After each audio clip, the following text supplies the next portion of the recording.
Hey everyone, Kevin here. I know we're looking for more information on the next stimulus package, CARES Act number 2, phase 4. Well, I just listened to a full interview with a Fed president in the Dallas branch of the Federal Reserve, Robert Kaplan. And this gives us a little bit of a look into the minds of those at our central bank, which is very important because guess how Congress works? Congress, the people who are going to be voting on the next phase of stimulus, oftentimes looks towards data and suggestions from the Federal Reserve to decide, should we do more stimulus or not?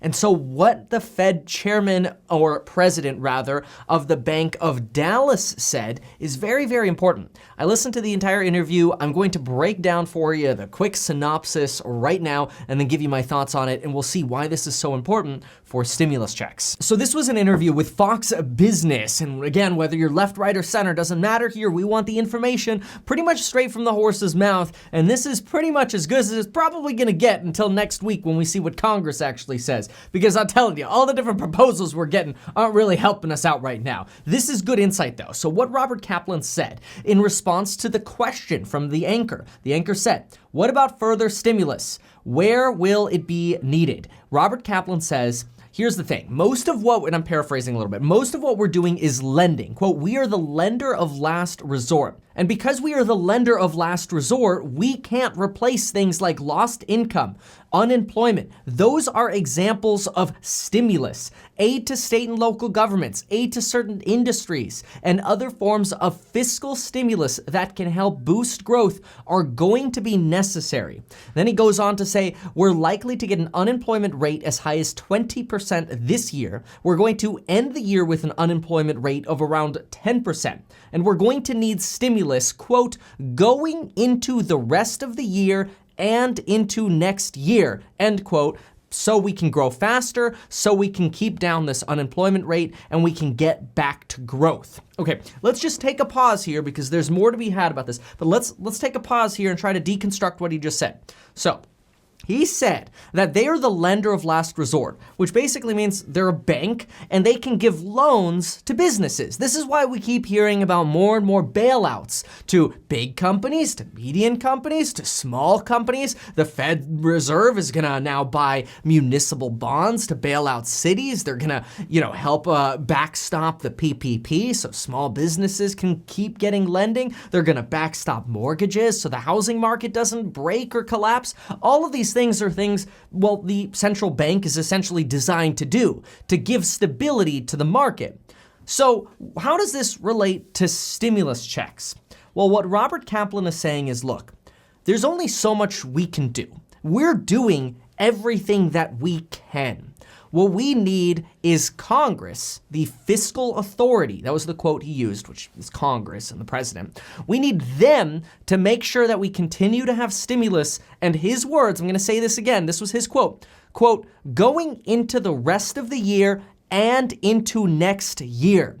Because as we learned when Jerome Powell was talking, which I broke this video down maybe 2 days ago, Jerome Powell said, if we don't have stimulus, we're going to have long-term productive damage to our country. That is, people are going to be out of work too long, and us not having money today is basically going to turn into this long-term disease that tanks the economy in the long term. Nobody wants that. Nobody wants the economy bad in the long term. So what else does Robert Kaplan say that leads me to make this conclusion, which to me is pretty clear, that we need fiscal stimulus, which he defined as people's income and unemployment? What else can we take away from what he said? Well, he goes on to say that he thinks the second quarter contraction, like the shrinking of the economy, is going to be really bad in April, May, and June, as much as 30% on an annualized basis, which is just kind of taking like that quarterly number and multiplying it by 4.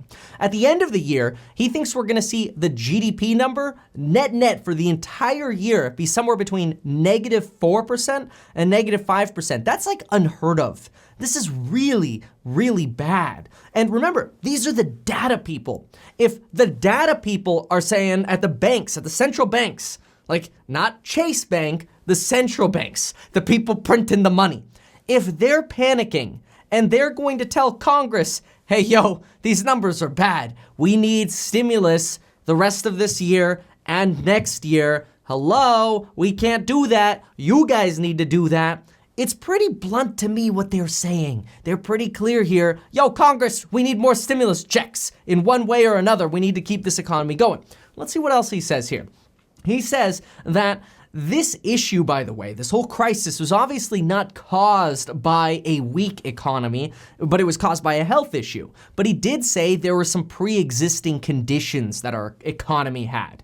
High debt at certain corporations, less than optimal business investments, and then he said the consumer got smacked, aka, again, we got smacked. We are 70% of the economy. You and I going out and buying Beats headphones or iPads or iPhones, that's 70% of the economy. And we got smacked. And so he's basically saying here, look, we're helping the 30% we can help. We're trying to help the businesses. We're trying to help the larger companies. We're dealing with all of that, making sure credit is available. But we can't help the consumer. In fact, when we lower interest rates, we kind of hurt the consumer because we ruin savings accounts, which I've already made plenty of arguments on this channel about why savings accounts are an absolute curse. Anyway, that's totally me just interjecting my opinion, I'm sorry.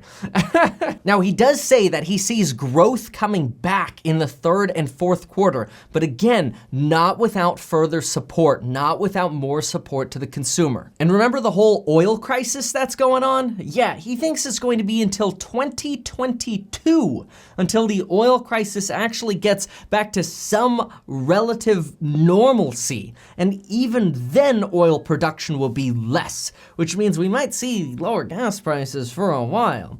Then, when asked, and we get this a lot, okay? It seems like every time we hear, okay, well, fine, stimulus, for the rest of the year and into next year, we're not quite sure what form of stimulus he recommends, just some form of stimulus. Obviously, the hope is some sort of direct payment to consumers because clearly he's saying, look, 70% of the economy is the consumer and they need stimulus. Well, then he says, he's asked, when do you worry about inflation? And he says, we'll have disinflation for the next year or two, which basically just means less inflation going down. But this is interesting. He goes on to say, I do worry about over the next 2 years, as we get back to full capacity with stimulus, which we need. He keeps saying we need the stimulus. And the size of the Federal Reserve's balance sheet, that will have inflation issues in the long run, aka in 2023, in 2024, 2025. That's when this whole inflation issue is going to be more of an issue. So right now, with Jerome running that money printer, we're not expecting to see any inflation, at least while rates are low, which when he was bluntly asked, so what you're saying is you think interest rates will stay low, like at zero, until 2023? He nodded his head, aka, yeah, 2023, that's a good guess. That's what I think. But he said rates are going to stay low for longer while nodding his head. So how do we put all of the pieces of this together? Like, how do we understand all of this that's going on? Well, remember, the Federal Reserve is saying, look, we're doing everything we can to support the economy. But hello, fiscal authorities, aka Congress and the president, we're the economists over here. We're telling you the consumer is the one getting screwed, aka all of y'all watching this video. They are 70% of the economy. Kind of like when you guys go down to the link in description and you buy life insurance, that's good for the economy. Or like when you buy one of my programs to learn about how I think of money and how I build wealth and the psychology of investing in real estate and why I say savings accounts are bad and what you should do instead. When you join me in those programs, you also learn how to build wealth. And in joining me, you support the economy. So basically, you should, if you care about the economy and your neighbors, you should join me. Okay, but anyway, obviously, we've got a pretty clear push here by the Federal Reserve. We've got Jerome Powell 2 days ago. Now we've got Robert Kaplan, a very vocal president over in Dallas, also of the Federal Reserve, going, hello, stimulus, folks. So the bottom line out of all of this is really good news. This is the information that Congress is going to get handed to them on a silver platter. So if you're anxious and you're trying to understand what is on the minds of Congress, I guarantee you all of this information and these updates I keep giving you, it's exactly the stuff they're getting. They might be getting a little bit more. I imagine they have some sort of, insights that we, the public, don't have, and they obviously have conversations with each other. But make sure you subscribe. If you can subscribe before I hit 500,000, welcome to the first half mil. If you subscribe after 500K, welcome to the second half of 500K on the race to 1 million subscribers. Really appreciate y'all, seriously. That's like mind-blowing I even said those words. It's crazy. But anyway, this is good. Stay tuned. There's a lot of really good economic data that came out of this interview. It's very fascinating to see what his opinion is on how interest rates might stay low, not for another year, but possibly through 2023, and then we'll start worrying about inflation. All right, that means we got a little bit of time to get our act together. In the meantime, fingers crossed for some more stimulus. Knock on wood, go get yourself a cup of coffee, folks. I'm getting myself another cup of coffee, and we'll see you next time. Thanks for watching.